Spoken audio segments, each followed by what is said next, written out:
Hi friends, my name is Mailynn and welcome back to my channel. I'm a flutist, performer, and music teacher located in the city of Kamloops, British Columbia, and this is my channel where we learn all things flute, so thank you so much for joining me here today. In today's video, we'll be learning the very popular song, Danny Boy, so if you're interested, then just keep on watching. As always, if you do have any questions, feel free to drop them in the comment section down below. I do my best to answer them as soon as I see them. Also, if you have any trouble with practicing, feel free to check out my free practice guide, also located in the description down below. It gives you 8 easy steps to follow to help you to get a more productive practice session. Alright, so let's just get right into today's video. This song is definitely a little bit more on the intermediate side, so if you're a very beginner, this might be a little bit tricky for you, but if you want a good challenge, then this is definitely the song to learn. So I'm just going to put up the piece right over here. I'm going to be transcribing it from 8notes.com. So if you do want to get the original copy of this, I'm taking this from the Flute Quartet version, then you can just follow the link below. It should be free and you can be able to print it out, which is really great. So putting this one up, as always, before we start any piece, we got to make sure we go through our 4 starter bits. So number 1, we're going to be looking at our key signature. So let's look at the key signature here. So there are no accidentals. So that means it can either be in C major or A minor. In order to make sure, we're going to look at the first and last notes. So the first note we do start on a B, so it doesn't really help us. But we do definitely end on a wonderful C major chord, and that would suggest C major. If it were in A minor, we'd be seeing a lot of the raised 7th. The raised 7th in that case being G sharp. So if you look at any of the G's here, we don't see any sharps. So I would say that this is in C major. The next thing we're going to look at is the number 2. That's going to be our time signature. So we are in 4/4 time, also known as common time. The top number represents how many beats we have per measure. So that would be 4 beats per measure. And the bottom number would tell us what kind of note it is. So again, 4 equals quarter notes. So each bar has 4 quarter notes per measure. The next thing we're going to be looking at is the tempo indication here. So I'm changing it from the original one because I do like playing this piece at a slower tempo. I'll be playing this at a quarter note equals 64. However, if you are following along with the sheet music from 8 notes, it's going to recommend that a quarter note equals 80. Now that we have looked at the first 2 things, the last thing we're going to be looking at is our roadmap. So we're going to see if there's any repeats or if we have to go back to the beginning, and we don't see anything like that here. So we're just going to be playing it from top to bottom. Wonderful. So before we start, we're going to look at the first bar here. So we're not starting on a full bar, we're going to be starting on a pickup bar, and then we're just going to be playing an extra 3/8 notes. I will prepare you and clap you in for those 3/8 note pickups. So again, I'm going to be doing it at a quarter note equals 64. If you feel like this is too fast, feel free to go back into the playback setting. That little gear at the bottom there, where you can change like the quality of the video. Click to playback settings and then try a slower tempo. So it can be 0.85, 0.75, whatever you feel you're most comfortable playing this without making mistakes. Also, if you feel like you need to recap any of the notes, I'll just go through them really quickly here. So the lowest note we're going to be playing is an A, and the highest note we're going to be playing is an E. So I'll just go through them really, really fast here. If you do need any of the fingerings, I'm going to include a fingering chart, just like I do with all my videos, at the bottom, so you can check if you are not sure what the fingerings are. So first of all, we're going to start with that A and the staff there.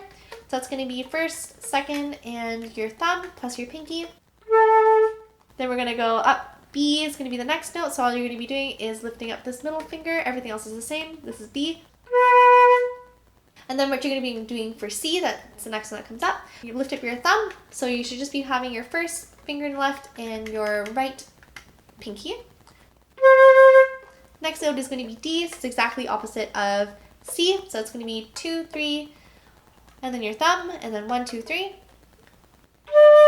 Next note is going to be E, so what you're going to be doing is you're just going to be lifting up your ring finger on your left hand, putting down the pinky on your right hand, and then also putting down your first finger, so E. Next note is going to be F, so you're just going to lift up your middle finger on the right hand, so that's F. Next finger, or the next note is going to be G, so again, just lifting up your first finger on your right hand, so now you should just be playing 1, 2, 3, thumb plus your pinky here, so that's G. And then the fingering A is the same, A, B, C, high D, if you're going to be playing that. Yep, we are. So this is going to be just like very similar to G.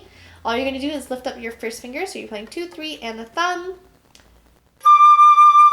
And then E, the high E, what you're going to be doing is finger that low E that you know and just lift up your fourth finger in your left hand.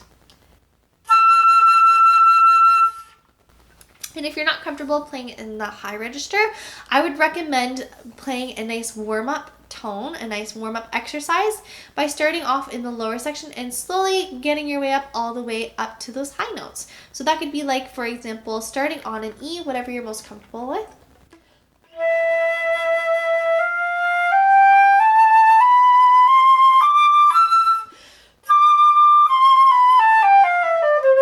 So you can play a nice C major scale all the way up to that high E if you want to, or starting at any note that you're most comfortable with.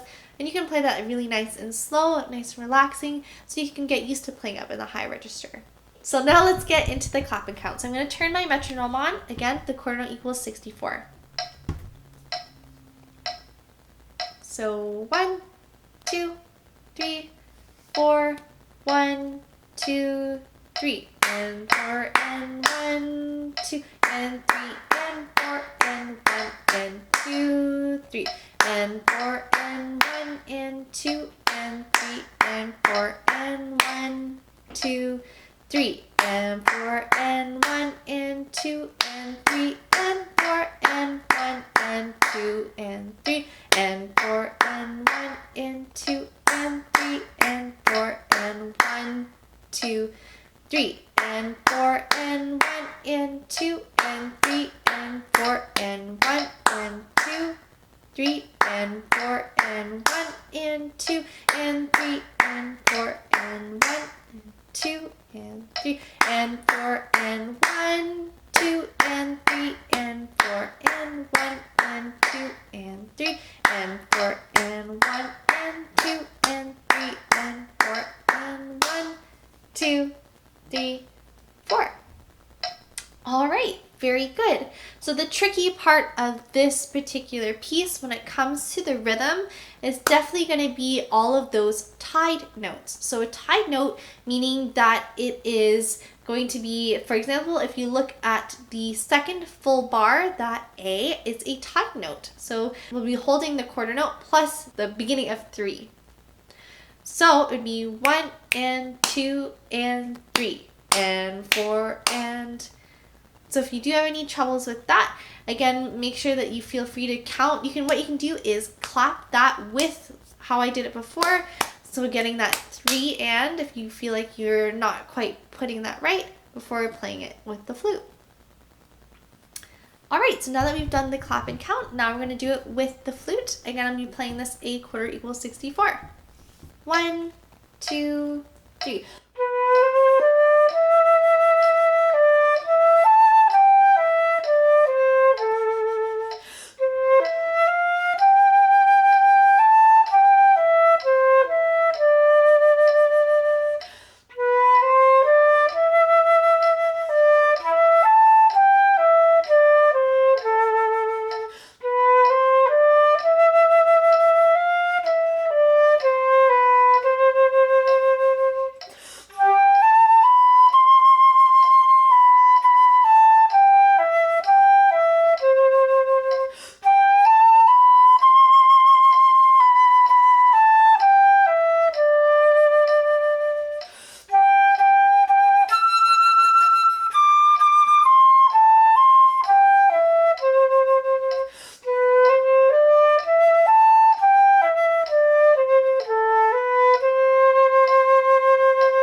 All right, beautiful. So if you feel like this is, again, even a little bit too fast for you, go back into the playback settings, play it slower until you feel like you can play it at a tempo where you're not making any or very few mistakes, and then slowly speed it up to the final tempo that you want to go at. At the end of this video, I will be including an accompaniment part, so that way you can play along with me, just a slight bit of that melody in your ear, so hopefully you enjoy that. So thank you so much for joining me here today. As always, if you do have any questions about this video, feel free to drop them in the comment section down below. I do my best to answer them as soon as I see them. And then if you do have any issues when it comes to practicing, check out my practice guide, also located in the description down below.